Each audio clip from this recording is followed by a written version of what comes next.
Hello friends, आज हम start करते हैं थ्योरी ऑफ कंप्यूटेशन। गेट में बहुत ही इंपॉर्टेंट होता है थ्योरी ऑफ कंप्यूटेशन। इसके बहुत से क्वेश्चंस आते हैं। इसे थ्योरी ऑफ ऑटोमेटा भी बोलते हैं और कहीं पे इसे theory of automata in formal language TAFL भी बोलते हैं। तो अलग अलग नेम्स हैं, कंसेप्ट पूरा वही है। तो आज हम स्टार्ट करते हैं थ्योरी ऑफ ऑटोमेटा या थ्योरी ऑफ कंप्यूटेशन। ओके, अब थ्योरी ऑफ ऑटोमेटा में सबसे पहले आता है कि ऑटोमेटा क्या होता है। तो बेसिकली ऑटोमेटा क्या है, एक ग्रीक वर्ड से बना है जिसका मतलब क्या होता है, सेल्फ एक्टिंग। अब सेल्फ एक्टिंग क्यों? क्योंकि जो ऑटोमेटास होते हैं, बेसिकली जो डायग्राम्स हम बनाते हैं उन्हें हम ऑटोमेटास बोलते हैं। तो वो ऑटोमेटास क्या है, उसमें कुछ ट्रांजिशंस दी होती हैं और वो ऑटोमेटिकली एक्ट करता है कि हम A इनपुट देंगे या B इनपुट देंगे। जैसे हम आगे वो फाइनाइट ऑटोमेटास ड्रॉ करेंगे तो आपको समझ आ जाएगा कि क्या होता है। बट बेसिकली जो ऑटोमेटा है वो क्या सेल्फ एक्टिंग होते हैं। कैसे होते हैं वो हम अभी जब डायग्राम्स बनाएंगे तो आपको क्लियर हो जाएगा। ओके, ये हो गया बेसिक हमारा ऑटोमेटा। अब बात आती है थ्योरी ऑफ ऑटोमेटा। तो ऑटोमेटा के ऊपर जो थ्योरी है वही चीज बेसिकली क्या थ्योरी ऑफ ऑटोमेटा है। अगर हम इसको फॉर्मल डिफाइन करें तो क्या है, it is a mathematical study of computing machines and there capabilities. जो कंप्यूटिंग मशीन्स हमारे रियल लाइफ में जो कंप्यूटिंग मशीन्स एग्जिस्ट कर रही हैं उनकी कैपेबिलिटीज का या फिर उनका मैथमेटिकल मॉडल बनाना, डायग्राम से शो करना, वो सब चीज क्या है बेसिकली थ्योरी ऑफ कंप्यूटेशन या थ्योरी ऑफ ऑटोमेटा है। ओके, और बेसिकली अदर डेफिनेशन हम बोले तो it is an study of automata theory and formal languages. जैसे कि मैंने बोला था theory of automata and formal language भी बोलते हैं इसे। तो ये बेसिकली वही है। ओके, अब इसकी बात आती है कि थ्योरी ऑफ ऑटोमेटा में कुछ रिलेटेड टर्म्स हैं जो हम पूरे के पूरे थ्योरी ऑफ ऑटोमेटा में बार बार रिपीट एंड रिपीट यूज करेंगे। तो मैं पहले वो बेसिक टर्मिनोलॉजी बता देती हूँ क्या होते हैं। सबसे पहले होता है हमारे पास अल्फाबेट। अल्फाबेट क्या है, non empty set of symbols. अब सिंबल्स क्या है, हमारे सिंबल्स हमारे कुछ भी हो सकते हैं। बेसिकली हम अल्फाबेट को किससे रिप्रेजेंट करते हैं, सिग्मा से। अब ये जो सिग्मा है, जो हमारे सिंबल्स हैं, वो चीजें हैं जो कीबोर्ड पे एग्जिस्ट कर रही हैं। कीबोर्ड पे क्या होता है 0 to 9, यानी कि जितनी भी हमारी काउंटिंग है वो सारे सिंबल्स हो सकते हैं, या A to Z हो सकते हैं, कैपिटल A to Z भी हो सकते हैं, स्पेशल सिंबल्स भी हो सकते हैं। मतलब जो भी चीजें हमारे पास, इवन हिंदी के जो अल्फाबेट्स भी हैं हमारे पास, वो सारे भी क्या है, हमारे सिंबल्स ही हैं। तो कीबोर्ड पे जो भी चीजें एग्जिस्ट कर रही हैं हमारे पास, जो स्पेशल सिंबल्स हैं, अल्फाबेट्स हैं, न्यूमेरिक वैल्यूज हैं, वो सारी चीजें क्या है, हमारे अल्फाबेट यानी कि इनपुट होते हैं, जिसे हम किससे, सिग्मा के से रिप्रेजेंट करते हैं। ओके, बट अब मैंने यहाँ एक चीज लिखी है, नॉन एम्प्टी सेट। ये हमारे सबसे इंपॉर्टेंट चीज है, नॉन एम्प्टी सेट। मैंने ये तो कह दिया कि हमारा जो सिग्मा है 0 to 9, A to Z कुछ भी हो सकते हैं, लेकिन जो हमारा सिग्मा है वो कभी भी एम्प्टी नहीं होगा, वो नॉन एम्प्टी होगा, मतलब ब्लैंक। ऑब्वियसली अगर हम कुछ इनपुट देंगे तभी हमारे पास आउटपुट आएगा। अल्फाबेट बेसिकली क्या है, हमारे इनपुट्स हैं, जो हम ऑटोमेटास ड्रॉ कर रहे हैं उनको इनपुट। अब अगर हम कोई इनपुट देंगे ही नहीं तो ऑब्वियसली हमारे पास कोई आउटपुट भी नहीं आएगा। इसीलिए कोई भी इनपुट यानी कि कोई भी अल्फाबेट जो है वो एम्प्टी कभी नहीं होगा। तो एक एम्प्टी जो हमारा अल्फाबेट ब्लॉक होगा वो क्या होगा, रॉन्ग होगा। Okay, now next thing is string. String obviously वही सेम लॉजिक जो हर जगह होता है। स्ट्रिंग क्या होता है, बेसिकली कॉम्बिनेशंस ऑफ लेटर्स होते हैं। सिमिलरली यहाँ हमारे पास क्या है, इनपुट है, अल्फाबेट्स हैं, तो कॉम्बिनेशन ऑफ अल्फाबेट वो क्या होंगे, हमारे स्ट्रिंग। तो basically finite sequence of symbol over the given sigma. Sigma हमने अभी जस्ट बताया क्या होता है, हमारा अल्फाबेट। तो हमारे जो गिवन अल्फाबेट है, अब गिवन अल्फाबेट यानी गिवन सिग्मा का मतलब क्या है, अगर मैं क्या बोल रही हूँ, एक हमारा ऑटोमेटा है जो क्या कर रहा है, 0 and 1 इनपुट को एक्सेप्ट कर रहा है। इट मीन्स वो 0 and 1 की पॉसिबिलिटीज की सीक्वेंस या पॉसिबिलिटीज की स्ट्रिंग्स एक्सेप्ट करेगा। वो चीज फिर क्या होगी, मतलब 0 और 1 के कॉम्बिनेशन, लाइक 0 0 1 0 1, ये हो गया। अगर वही मैं बोलूं कि हमारा क्या है, सिग्मा A और B है, यानी A और B हमारे इनपुट है, तो A और B के जितने भी पॉसिबल कॉम्बिनेशंस होंगे वो सारे कॉम्बिनेशंस हमारे स्ट्रिंग होंगी। मतलब गिवन अल्फाबेट पे जितने भी पॉसिबल हमारे कॉम्बिनेशंस बन सकते हैं वो सब क्या है, स्ट्रिंग होंगी। और स्ट्रिंग ऑब्वियसली क्या है, फाइनाइट सीक्वेंस होगी, एक लेंथ होगा। नो डाउट वो इनफाइनाइट भी बन सकती है, वो अलग केसेस हैं, वो भी हम करेंगे कि वो इनफाइनाइट कब होगा, ठीक है। बट बेसिकली एक स्ट्रिंग क्या होती है, जैसे कि एक नेम है, वो क्या कैरेक्टर्स का कॉम्बिनेशन है, तो वो भी क्या एक स्ट्रिंग है, और हम उसे किससे रिप्रेजेंट करेंगे, S सिंबल से रिप्रेजेंट करेंगे। ओके, अब स्ट्रिंग की बात आती है तो लेंथ ऑफ द स्ट्रिंग भी आता है उसके बाद, कि हमारी जो स्ट्रिंग की लेंथ है वो क्या होती है। अब मैंने क्या बोला, एक स्ट्रिंग ली जिसमें मैंने क्या लिख दिया, लेट से मैं थ्योरी ऑफ ऑटोमेटा लिख देती हूँ, या TOCE लिख देती हूँ, टॉप थ्योरी ऑफ कंप्यूटेशन। अब इसकी मैं जब बात करूँ कि लेंथ ऑफ स्ट्रिंग क्या है, तो नंबर ऑफ कैरेक्टर्स या number of symbols present in that string, वो क्या होगी, हमारी लेंथ होगी। तो इस स्ट्रिंग की लेंथ क्या है, हमारी 3। ओके, अब यहाँ पे एक चीज और इम्पोर्टेंट आती है, हमने क्या कहा, जो हमारा अल्फाबेट है यानी इनपुट है वो नॉन एम्प्टी होता है, बट जो एक स्ट्रिंग है वो एम्प्टी हो सकती है। एक एम्प्टी स्ट्रिंग भी क्या होता है, वैलिड स्ट्रिंग होती है। और उस स्ट्रिंग की लेंथ क्या होगी, जब हमारी कोई स्ट्रिंग एम्प्टी है, एस जो है हमारा वो क्या है, एम्प्टी। एम्प्टी को हम एप्सिलॉन से डिनोट करेंगे इसमें जब भी हम बात करेंगे। वो क्या है हमारा, अगर एम्प्टी है तो लेंथ ऑफ द स्ट्रिंग हमारी क्या होगी, 0 होगी उस केस में। Okay, empty length string valid है, लेकिन एम्प्टी लेंथ अल्फाबेट वैलिड नहीं है। ओके, नेक्स्ट है लैंग्वेज। अब हमारे जो पूरा ऑटोमेटा होता है उसमें हम ये बोलते हैं कि हमारा ऑटोमेटा ये लैंग्वेज एक्सेप्ट कर रहा है या नहीं कर रहा है, वो जब आप धीरे धीरे आगे पढ़ोगे आपको पता चलेगा। अभी जस्ट हम बेसिक टर्मिनोलॉजी कर रहे हैं, मैं आगे यही, मैं वहां आपको एक एक ये नहीं बताऊंगी कि स्ट्रिंग क्या है, लैंग्वेज क्या है, वहां डायरेक्टली मैं लैंग्वेज वर्ड यूज करूंगी। तो अभी इंट्रोडक्शन में हम ये देख लेते हैं कि लैंग्वेज क्या है। अब बेसिकली जो एक स्ट्रिंग है, मैंने बोल दिया कि भाई एक स्ट्रिंग ये बन रही है, अगर वो ऑटोमेटा उस स्ट्रिंग को एक्सेप्ट करता है तो वो उस स्ट्रिंग का क्या, मतलब उस ऑटोमेटा की क्या होगी, लैंग्वेज होगी। ठीक है, तो कोई भी any set of string over the given sigma, कोई भी set of string, basically string की ही डेफिनेशन है, लैंग्वेज भी क्या है, एक स्ट्रिंग ही है, लेकिन जैसे ही वो एक ऑटोमेटा उसको एक्सेप्ट कर लेगा तो उस केस में वो क्या हो जाते हैं, लैंग्वेज बन जाती है उस ऑटोमेटा की। ओके, जैसे कि मैं बात करती हूँ, अगर सिग्मा, ये बेसिकली एक रिप्रेजेंटेशन है, सिग्मा स्टार, सिग्मा हमारा क्या था, अल्फाबेट, सिग्मा स्टार का मतलब क्या है, उन अल्फाबेट के जितनी भी पॉसिबिलिटीज है, लाइक मैंने क्या बोला था, 0 और 1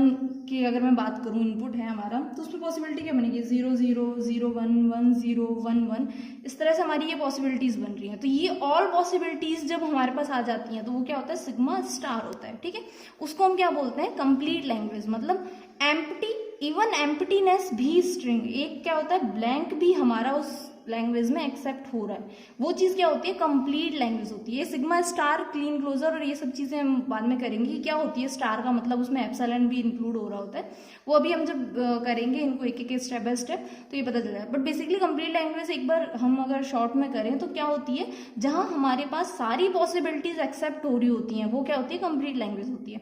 अब मैं बात करती हूँ लैंग्वेज की, बेसिकली नॉर्मली लैंग्वेज भी हम देखें, कंप्लीट लैंग्वेज हम एग्जाम्पल के साथ करेंगे। अगर लैंग्वेज की भी बात करूँ तो अगर हमारा एक सिग्मा है, क्या है, 0 and 1,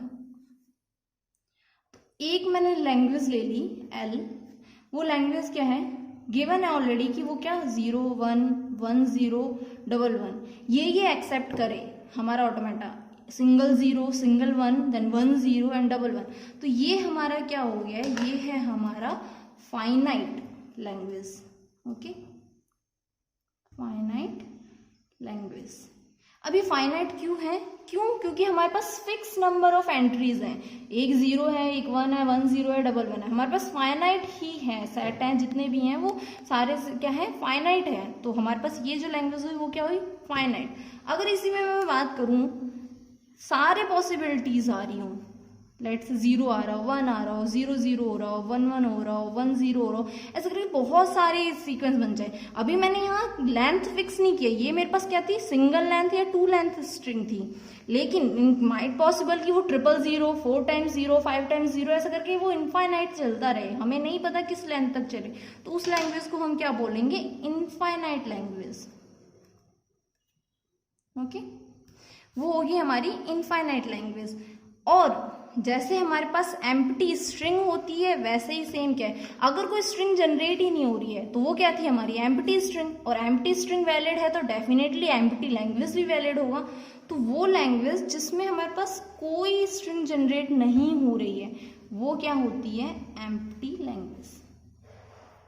ओके, ये हमारे पास बेसिकली लैंग्वेज होती हैं, finite language, infinite language and empty language. Finite language जो हमारे पास फिक्स लेंथ ऑफ स्ट्रिंग्स होंगी, कुछ लिमिटेड स्ट्रिंग्स गिवन है वो एक्सेप्ट हो रही हैं तो फाइनाइट लैंग्वेज हो गया। अगर वो इनफाइनाइट लैंग्वेज मतलब इनफाइनाइट पॉसिबिलिटीज एक्सेप्ट कर रहे हैं तो वो इनफाइनाइट लैंग्वेज हो गया। अगर वो जितनी भी पॉसिबल कॉम्बिनेशंस बनते हैं वो सारे एक्सेप्ट कर रहे हैं तो वो कंप्लीट लैंग्वेज होगी। और अगर वो कोई भी लैंग्वेज एक्सेप्ट नहीं कर रहा है तो वो क्या होगा, एम्प्टी लैंग्वेज होगा। जाएगा। अब एम्प्टी कैसे होता है एक ऑटोमेटा, वो हम अभी जब डायग्राम करेंगे तो वहां आपको मैं बताऊंगी कि एम्प्टी कैसा होता है, ठीक है। नेक्स्ट होता है सब स्ट्रिंग। जनरल डेफिनेशन है, जैसे स्ट्रिंग की सब स्ट्रिंग होती है, क्या होता है स्ट्रिंग का सब स्ट्रिंग, एक स्ट्रिंग गिवन है, उसके पॉसिबल जितने भी छोटे छोटे सब पार्ट्स बना के हम उन्हें वो करते हैं। बट एक चीज क्या है, स्ट्रिंग की सब स्ट्रिंग वही वैलिड होगी जो कंजिक्यूटिव होगी। दैट्स वाई जो डेफिनेशन है वो क्या है, consecutive sequence of symbols over the given string. मतलब अगर एक स्ट्रिंग गिवन है, लेट से हम TOC ले लेते हैं, ये हमारी एक स्ट्रिंग है।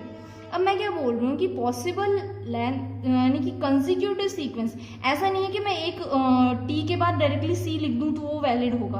अगर मैं इस तरह की एक सब स्ट्रिंग बनाती हूँ TC, तो ये सब स्ट्रिंग वैलिड नहीं है। अब वैलिड सब स्ट्रिंग क्या है, जो कंजिक्यूटिव हो, T के बाद O ही आए, O के बाद C ही आए, इस तरह से।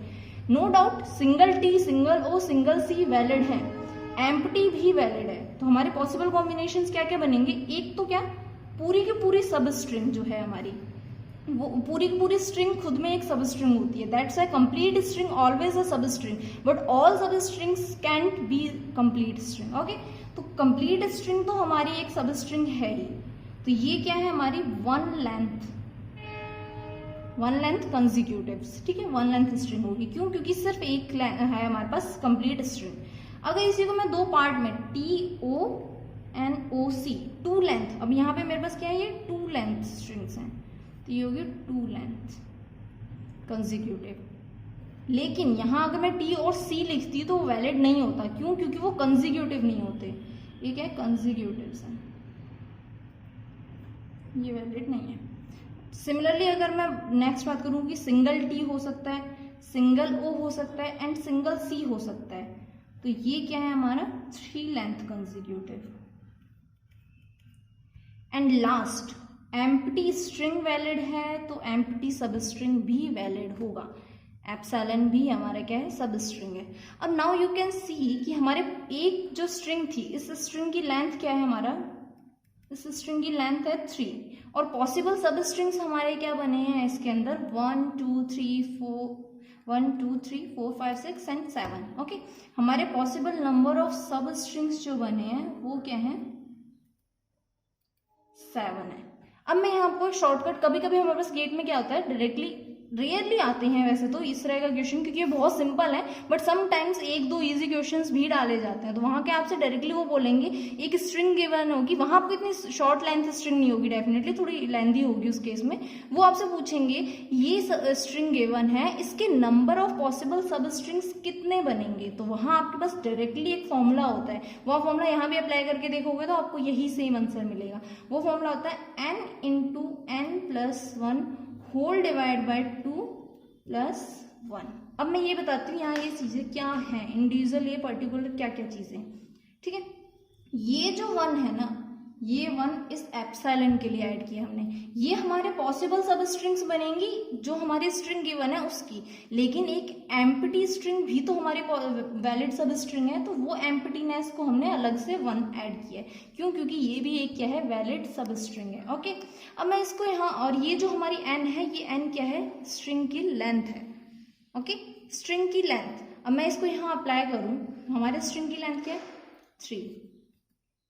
3 plus 1 divide by 2 plus 1, to be what 3 into 4 divided by 2 plus 1, 12 divided by 6 plus 1, that is what 7। हमारे पास यहाँ कितने सब स्ट्रिंग्स बनी, 7। फॉर्मूले के अकॉर्डिंग भी क्या है हमारे पास, 7। तो जब आपके पास इस तरह का क्वेश्चन है कि आपको एक स्ट्रिंग गिवन हो, या माइट पॉसिबल आपको डायरेक्टली स्ट्रिंग की लेंथ गिवन हो, और ये पूछा हो कि कितनी पॉसिबल सब स्ट्रिंग्स बनेंगी, तो ये इसका डायरेक्टली फॉर्मूला है। आप इस डायरेक्ट फॉर्मूला को याद कर लो, और इससे आपके पास क्या आ जाएगा, डायरेक्टली नंबर ऑफ सब स्ट्रिंग्स आ जाएंगे। ओके, ये हो गए हमारे बेसिक इंट्रोडक्शन, जो बेसिक टर्मिनोलॉजीज थी। अब हम डायरेक्टली आते हैं फाइनाइट ऑटोमेटा पे, कि हमारा फाइनाइट ऑटोमेटा क्या होता है। अब फाइनाइट ऑटोमेटा क्या है, फाइनाइट नंबर ऑफ स्टेट्स जो होते हैं उसका जो हम ऑटोमेटा बनाएंगे वो होता है फाइनाइट ऑटोमेटा, या फाइनाइट स्टेट मशीन भी बोलते हैं। अब फाइनाइट ऑटोमेटा या फाइनाइट स्टेट मशीन जो होती है वो बेसिकली क्या है, उसमें कुछ ट्रांजिशंस गिवन होती है। एक बार हम डेफिनेशन भी देख लेते हैं। It is a mathematical model which contains finite number of states. अब स्टेट्स क्या होते हैं, ट्रांजिशंस क्या होती हैं, ये हम अभी जब डायग्राम बनाएंगे ऑटोमेटा का तो आपको मैं बताऊंगी स्टेट्स एंड ट्रांजिशंस क्या होती हैं, डिफाइंड बिटवीन देम। ओके, या फिर फाइनाइट स्टेट मशीन भी बोलते हैं, क्योंकि उसमें फाइनाइट स्टेट्स होते हैं, फिक्स लेंथ मतलब फिक्स नंबर्स के स्टेट्स होंगे, उसे फाइनाइट स्टेट ऑटोमेटा बोलते हैं। ठीक है, अब जो फाइनाइट ऑटोमेटा उसमें क्या होता है, फाइनाइट मेमोरी होती है, फाइनाइट मेमोरी।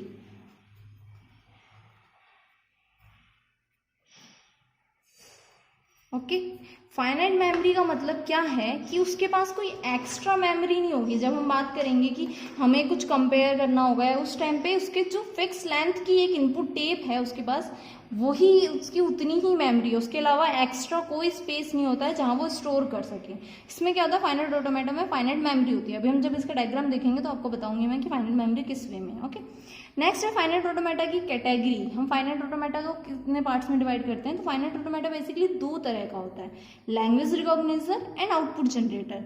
आउटपुट जनरेटर आपको नेम से ही पता चल रहा होगा, वो जिसमें हम कुछ इनपुट दें और वो हमें रिस्पॉन्स में कुछ आउटपुट जनरेट करके दे, वो आउटपुट जनरेटर। लैंग्वेज रिकॉग्निजर क्या है, जिसमें हम एक इनपुट में स्ट्रिंग दें और वो पता करेगी क्या वो स्ट्रिंग वैलिड है, इट मीन क्या वो जो ऑटोमेटा है वो उस स्ट्रिंग को एक्सेप्ट कर रहा है या नहीं कर रहा है। ठीक है, वो होता है लैंग्वेज रिकॉग्निजर। मतलब इसमें जो हमारा आउटपुट आएगा वो क्या आएगा, यस, नो, या अगर मैं वैलिड इनवैलिड की बात करूँ तो वैलिड या इनवैलिड की टर्म में इसमें जो आउटपुट आएगा। जबकि यहाँ क्या होगा, यहाँ कोई ना कोई आउटपुट मिलेगा। अगर मैं 0 दे रही हूँ और मैंने कॉम्प्लीमेंट का ऑटोमेटा बनाया तो वो 1 करके देगा, मतलब हमें कुछ इनपुट देने पे कुछ आउटपुट मिलेगा। यहाँ हमें यस या नो, वैलिड या इनवैलिड, यही दो चीज़ें मिलेंगी। यहाँ हमें वो ऐसा नहीं है कि 2+2 पे हमें वो 4 दे रहा हो, इस तरह से कोई आउटपुट नहीं जनरेट करेगा। अब इसमें कुछ टाइप्स होते हैं, कौन कौन से होते हैं लैंग्वेज रिकॉग्निजर। फाइनाइट ऑटोमेटा का ही टाइप है बेसिकली, वो फाइनाइट ऑटोमेटा में ही डिटर्मिनिस्टिक होता है, deterministic finite automata DFA, non deterministic finite automata NFA, and एक होता है एप्सिलॉन NFA, एप्सिलॉन मूव के साथ, मतलब जब हम कोई इनपुट नहीं दे रहे। क्यों, जब एम्प्टी एप्सिलॉन हमारे पास ये वैलिड है तो ऑब्वियसली हम जब कोई इनपुट नहीं दे रहे तो अब वो कहाँ जा रहा है उस चीज़ के लिए, ये हम स्टेप बाय स्टेप जब देखेंगे ना, तीनों टाइप्स DFA क्या होता है NFA क्या होता है, तब आपको क्लियर हो जाएगा। ठीक है, आउटपुट जनरेटर में हमारे पास दो टाइप्स के होते हैं, मतलब बेसिकली क्या होती है, मशीन्स होती हैं, इसीलिए हमने क्या बोलते हैं, एक होता है मिली मशीन। ये बेसिकली दो इन्वेंटर्स थे, मिली एंड मूरे, जिन्होंने ये दो मशीन्स जनरेट की थी जो आउटपुट जनरेट कर सके। दैट्स वाई इनका नेम क्या, मिली एंड मूरे नेम दिया था, उन्हीं के नेम पे, Mealy machine and Moore machine. Okay, ये सब हम करेंगे। अब बोलते हैं नोटेशंस, हमारे फाइनाइट ऑटोमेटा को हम किस तरह से डोनेट करते हैं। तो दो टाइप्स होते हैं, एक ट्रांजिशन डायग्राम होता है, एक ट्रांजिशन टेबल होती है। अगर हमें कोई एक ऑटोमेटा गिवन है तो हम उसका क्या करते हैं, एक क्या तो डायग्राम बनाएंगे, कोई अगर ऑटोमेटा गिवन है तो उसका डायग्राम ड्रॉ कर सकते हैं और उस डायग्राम से हम टेबल ड्रॉ कर सकते हैं। और डायग्राम कैसे ड्रॉ करते हैं, एक बार मैं एग्जांपल दे देती हूँ, हम डायग्राम ड्रॉ करना भी सीखेंगे, बट एक बार मैं एक डायरेक्टली कोई डायग्राम ले लेती हूँ और आपको उससे मैं टेबल कंस्ट्रक्ट करना बता देती हूँ। ठीक है, अब लेट से एक बार को डायग्राम क्या है, ये हमारी स्टेट्स होती हैं, ये जो हम सर्कल में लेंगे ये स्टेट होती है, मैंने यहाँ बोला ना यहाँ स्टेट्स एंड ट्रांजिशंस होती हैं। एक बार ब्रीफली बता देती हूँ क्या है, जो हम सर्कल में लिखेंगे Q0 Q1 ऐसे करके, वो क्या होते हैं, हमारे स्टेट होंगे। एंड जो एरोज इन पे होते हैं वो क्या होती हैं, हमारी ट्रांजिशंस होती है। और इन एरो पे हम क्या लिखते हैं कि क्या इनपुट देने पे हम कहाँ जा रहे हैं। ओके, ये हमारा इनिशियल स्टेट, ये अभी हम एक एक स्टेप बाय स्टेप करेंगे। इनिशियल स्टेट क्या है, उसके बाद अगर हम आगे कहीं मूव कर रहे हैं, वो लाइक ये है Q1 पे, एंड देन डबल सर्कल है, इट मीन्स वो क्या है, फाइनल स्टेट है। और वापस रिवर्स है, लेट से ये हमारा B पे ये A, देन ये हमारा B और ये सेल्फ लूप A के लिए। ये हमारा ट्रांजिशन डायग्राम है। अगर मैं इसी का टेबल जनरेट करूँ, एक बार ब्रीफली बता रही हूँ, आगे हम करेंगे इनको वापस, तो जस्ट अगर ये टॉपिक आ गए हैं तो बता देते हैं। तो यहाँ क्या, हम यहाँ पे स्टेट्स लिखेंगे, यहाँ हमारे क्या होंगे, इनपुट्स होंगे। इनपुट क्या है हमारे पास, A और B, तो हम यहाँ क्या लिखेंगे, A एंड B, ये हमारे क्या है, इनपुट्स हैं। अब Q0 एंड Q1 दो स्टेट है हमारे। Q0 पे A देने पे मैं कहाँ जा रही हूँ, Q1 पे, तो Q0 पे A देने पे मैं कहाँ होंगी, Q1 पे। सिमिलरली Q0 पे B देने पे मैं कहाँ हूँ, Q0 पे हूँ, तो यहाँ क्या आ जाएगा, Q0। सिमिलरली Q1 पे A देने पे मैं Q1 पे हूँ और B देने पे कहाँ आ रही हूँ, Q0 पे। ये होता है ट्रांजिशन टेबल और ये होता है ट्रांजिशन डायग्राम। अभी हम कैसे बनाते हैं इनको एक एक करके बताएंगे। जस्ट ट्रांजिशन टेबल बताने के लिए मैंने एक डायग्राम ले लिया था पहले से ही कि क्या है। ठीक है, ये हो गया हमारा transition table and transition diagrams. अब हमारे पास आता है, हम स्टार्ट करते हैं डायरेक्टली डिटरमिनिस्टिक फाइनाइट ऑटोमेटा। अब बेसिकली हम हमारा एक्चुअल काम स्टार्ट करते हैं। इंट्रोडक्शन पार्ट हो गया, फाइनाइट ऑटोमेटा क्या होता है, डिटरमिनिस्टिक फाइनाइट ऑटोमेटा पे चलते हैं। अब मैं यहाँ आपको बताऊंगी कि वो फाइनाइट मेमोरी का कंसेप्ट क्या था। डिटरमिनिस्टिक का मतलब क्या है, जिसमें हमें डिटरमाइंड हो हर इनपुट पे कि हम कहाँ जा रहे हैं और कोई भी कंफ्लिक्ट ना हो, कोई भी कंफ्यूजन ना हो। मींस अगर मैंने बोला कि मैं एक स्टेट से एक इनपुट देने पे नेक्स्ट इसी स्टेट पे ही जाऊंगी, ऐसा नहीं है कि मैंने एक जैसे कि मैंने ये डायग्राम लिया था अभी, इसमें क्या था, ए देने पे हम सिर्फ Q1 पे ही आ रहे थे। ऐसा नहीं है कि ए देने पे मैं कहीं और भी जा रही थी। हो सकता है नॉन डिटरमिनिस्टिक के केस में वो चीजें भी बनेंगी, लेकिन डिटरमिनिस्टिक के केस में क्या है, आपको हर स्टेट पे हर इनपुट के लिए एग्जैक्टली वन ट्रांजिशन ही मिलेगी। तब इसकी डेफिनेशन भी यही है, it is a finite automata in which for each and every state on every input, her state पे हर इनपुट के लिए एग्जैक्टली वन ट्रांजिशन, हर स्टेट पे हर इनपुट के लिए भी होगा। अगर मैंने बोला कि मेरा इनपुट क्या है, ए एंड बी है, तो हर स्टेट पे ए और बी के लिए एग्जैक्टली एक ट्रांजिशन होगी और हर किसी के लिए होगी ही एग्जैक्टली एंड एटलीस्ट वन, और एग्जैक्टली वन तो होगी ही होगी। ओके, अब फाइनाइट मेमोरी की जो मैंने बात की थी वो मैं आपको यहाँ से बताती हूँ। ये होती है हमारे इनपुट टेप, और यहाँ हमारे होते हैं स्टेट्स होंगे जिसके बेसिस पे वो रीड करते हुए फर्दर आगे प्रोसीड करता है। तो ये जो इनपुट टेप है ना, ये फिक्स लेंथ की होती है। दैट्स वाई जो फाइनाइट ऑटोमेटा होता है उसमें क्या होती है, फाइनाइट मेमोरी होती है। जितना ये टेप है उसी के अकॉर्डिंग वो क्या करेगा, अपना फर्दर रीड करेगा। दैट्स वाई इसे हम क्या बोलते हैं, फाइनाइट मेमोरी वाला ऑटोमेटा बोलते हैं। ओके, अब फॉर्मल डेफिनेशन की बात करें हम, जो मैंने अभी आपको डायग्राम पहले ही बता दिया, बेसिकली वो यहाँ आना था, बट एक बार फिर भी हम फॉर्मल डेफिनेशन की बात कर रहे हैं तो क्या होता है, ये इसका फॉर्मल डेफिनेशन है। कैपिटल क्यू सिग्मा, सिग्मा आपको ऑलरेडी पता है, मैंने अभी बताया, Q not F and delta, ये सिंबल्स यूज होते हैं। क्यू क्या है, finite number of state, total कितने नंबर ऑफ स्टेट्स हमारे डायग्राम में हैं, ऑटोमेटा में हैं। जैसे कि हमने प्रीवियस जो भी डायग्राम बनाया था उसमें कितने स्टेट्स थे, कितने सर्कल्स थे, 2 सर्कल में हमारे स्टेट्स थे। तो ये क्या है, हमारा जो क्यू है वो उसकी वैल्यू क्या हो जाएगी, 2 हो जाएगी। सिग्मा हम ऑलरेडी कर चुके हैं, इनपुट अल्फाबेट्स होते हैं। क्यू नॉट क्या है, हमारा इनिशियल स्टेट, यहाँ पे भी मैंने क्या किया था, क्यू नॉट, ये जो हमारा होगा ये क्या होगा, इनिशियल स्टेट होगा। नॉट जरूरी नहीं है आप Q not he low, just एक रिप्रेजेंटेशन, आप Q1 से भी शुरू कर सकते हो, लेकिन इसीलिए जस्ट वहाँ पे जो इनिशियल स्टेट होती है ना उसमें हम एक एरो लगा देते हैं छोटा सा, ताकि ये पता चल सके कि वो क्या है, एक इनिशियल स्टेट है।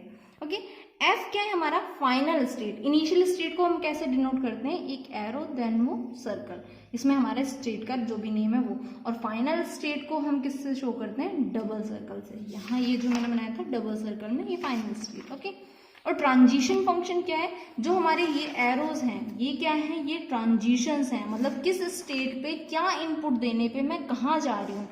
ये हमारे क्या स्टेट है, ये है इनपुट, मतलब मैं इस पर्टिकुलर स्टेट पे ये पर्टिकुलर इनपुट देने पे मैं अगले किस स्टेट पे जा रही हूँ। लाइक जो मैंने डायग्राम बनाया, एक बार वो डायग्राम मैं यहाँ भी ड्रॉ कर देती हूँ ताकि मैं आपको स्टेप बाय स्टेप ये सारे बता सकूँ। ये क्या है, ये क्या है हमारा इनिशियल स्टेट। ओके, Q1 हमने क्या बनाया था, फाइनल स्टेट, ये हमारा फाइनल स्टेट है। अब इसमें से हमारा फाइनल नंबर ऑफ स्टेट कितने बने, 2, तो ये क्या होगा, हमारा 2 होगा। इनपुट अल्फाबेट क्या है, जो मैंने A एंड B जो दिए थे वो हमारे क्या इनपुट अल्फाबेट, तो A एंड B हमारे क्या इनपुट अल्फाबेट। यहाँ A के लिए ट्रांजिशन, यहाँ B के लिए, देन ये B के लिए ट्रांजिशन, एंड यहाँ A के लिए ट्रांजिशन। ठीक है, फाइनल स्टेट आपको पता चला इनिशियल। अब मुझे क्या आपको एक्सप्लेन करना है, ट्रांजिशन फंक्शन। तो ये क्या है, Q, मैं इसमें से कोई एक Q पिक करती हूँ, वो क्या है, Q नॉट। अब Q नॉट पे A इनपुट देने पे, Q नॉट पे A इनपुट देने पे मैं कहाँ जा रही हूँ, नेक्स्ट स्टेट Q1 पे। ये है हमारा ट्रांजिशन फंक्शन। सिमिलरली अगर मैं Q नॉट पे B देती हूँ तो कहाँ आ रही हूँ, Q नॉट पे, तो कहाँ पहुँच रही हूँ मैं, Q नॉट। सिमिलरली अगर मैं Q1 के लिए बात करूँ तो Q1 पे A देने पे मैं कहाँ होंगी, Q1 पे। Q1 पे B देने पे मैं कहाँ जा रही हूँ, Q नॉट पे। तो ये क्या है, हमारा वो ट्रांजिशन है, मतलब पर्टिकुलर स्टेट पे हम पर्टिकुलर क्या इनपुट दे रहे हैं और किस स्टेट पे पहुँच रहे हैं, वो होगा हमारा ट्रांजिशन फंक्शन। अब ये जो मेरा डायग्राम है ना, ये DFA है, मैंने बाय डिफॉल्ट वहाँ एक DFA ले लिया था। क्यों है वो मैं एक बार और डेफिनेशन बता देती हूँ। For each and every state, we have exactly one transition for each input. Okay. Q not पे ए के लिए हमारे पास एक ही ट्रांजिशन है, बी के लिए भी एक ही ट्रांजिशन है, और इनपुट भी क्या थे हमारे ए और बी, यानी ए और बी दोनों के लिए हमारे पास सिंगल सिंगल है। अगर इसमें से किसी एक भी इनपुट के लिए हमारे पास ट्रांजिशन नहीं होता तो उस केस में वो डीएफए नहीं होता, वो एक वैलिड डीएफए नहीं होगा। हर स्टेट पे हर इनपुट के लिए ट्रांजिशन होना कंपलसरी है डीएफए में। दैट्स वो क्या है, डिटर्मिनिस्टिक है। क्यों? क्योंकि हम हर स्टेट पे डिटरमाइन कर लेंगे कि हम किस इनपुट से कहाँ जा रहे हैं। ओके, अब जो इसमें इंपॉर्टेंट चीज क्या है, वो क्या है, जो हमारे नंबर ऑफ फाइनल स्टेट्स है ना डीएफए में, वो 0 भी हो सकती हैं, 1 भी हो सकती है, 2 भी हो सकती है, सारे हो सकते हैं। मतलब अब यहाँ मैंने बाकी आपको समझ आ जाएगा कि मल्टीपल कैसे हो सकती है। मेन कंसीडर क्या करना है, जीरो क्या मतलब, क्योंकि हमारे जो डीएफए है उसकी एक्सेप्टेंस भी मैं अभी बताऊंगी। पहले मैं एक्सेप्टेंस बताती हूँ, फिर ये बताती हूँ जीरो वाला कंसेप्ट। ओके, एक्सेप्टेंस क्या होता है, जब हम किसी इनपुट स्ट्रिंग को रीड करेंगे, लेफ्ट टू राइट रीड करता है हमारा automata, at the end of string अगर वो फाइनल स्टेट में पहुंच रहा है तो उस केस में मैं क्या बोलूंगी कि वो जो इनपुट है हमारी वो एक्सेप्ट हो रही है, वो जो हमारा लैंग्वेज है वो एक्सेप्ट हो रहा है।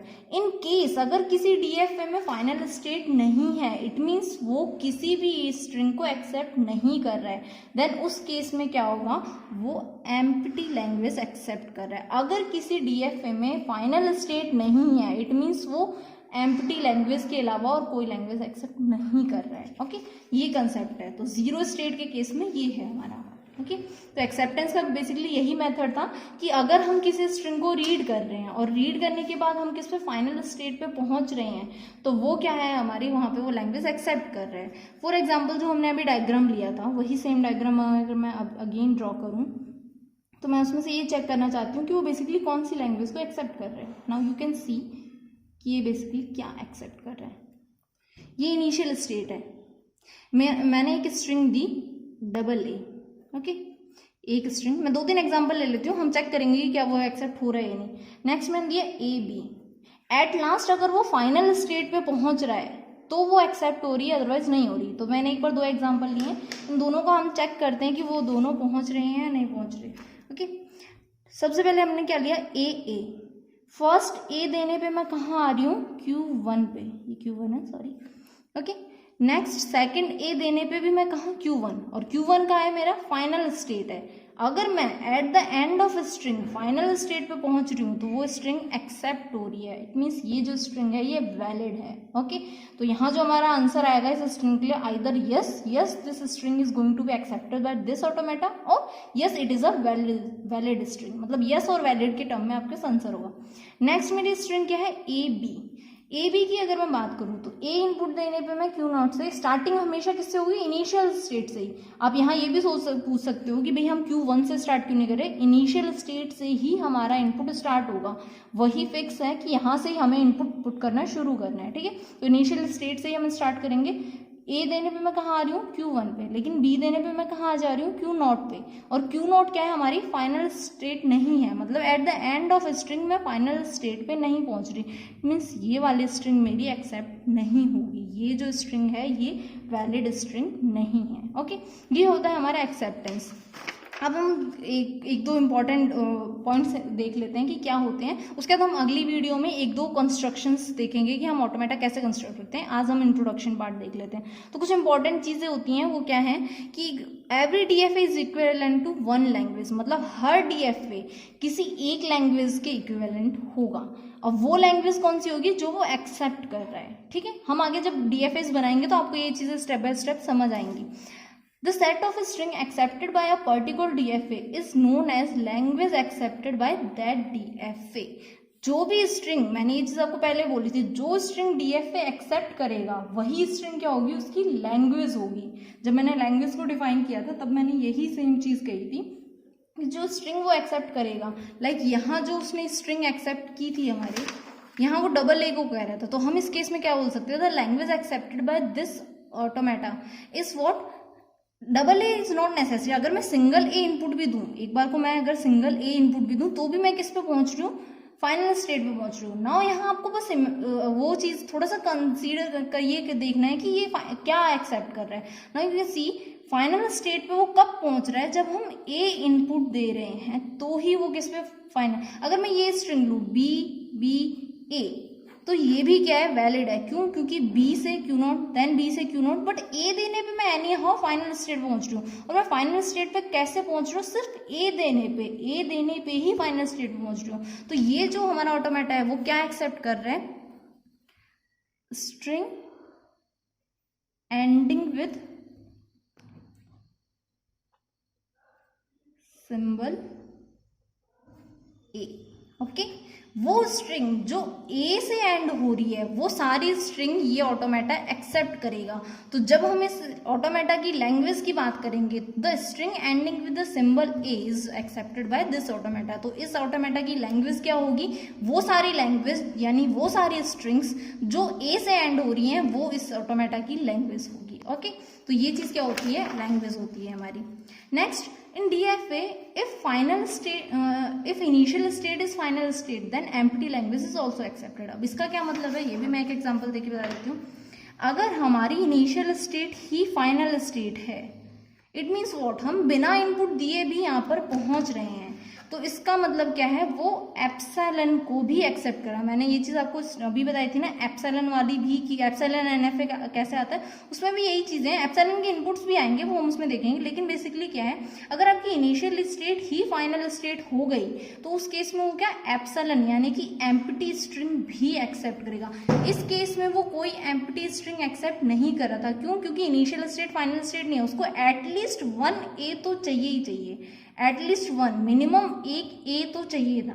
लेकिन अगर इनिशियली फाइनल हो गया, मतलब एंटर होते ही हम वहां पहुंच गए जो हमें जहां जाना था, तो ऑब्वियसली हमें कुछ मेहनत नहीं करनी पड़ी। सेम वैसे यहाँ क्या है, एंटर करते ही हम फाइनल स्टेट में पहुंच गए, तो उस केस में वो क्या, एप्सिलॉन भी यानी कि एम्प्टी लैंग्वेज भी एक्सेप्ट करेगा। तो यही सेम चीज यहाँ लिखी मैंने, if initial state is final state then empty language is also accepted. Okay, in any DFA, if there is no final state or final state is non reachable, then language accepted by DFA is empty language। अब पहली line का मतलब तो मैं already बता चुकी हूँ कि DFA में अगर कोई फाइनल स्टेट नहीं है, मतलब जीरो स्टेट, मतलब zero number of final state है, तो वो क्या करे, एम्प्टी लैंग्वेज।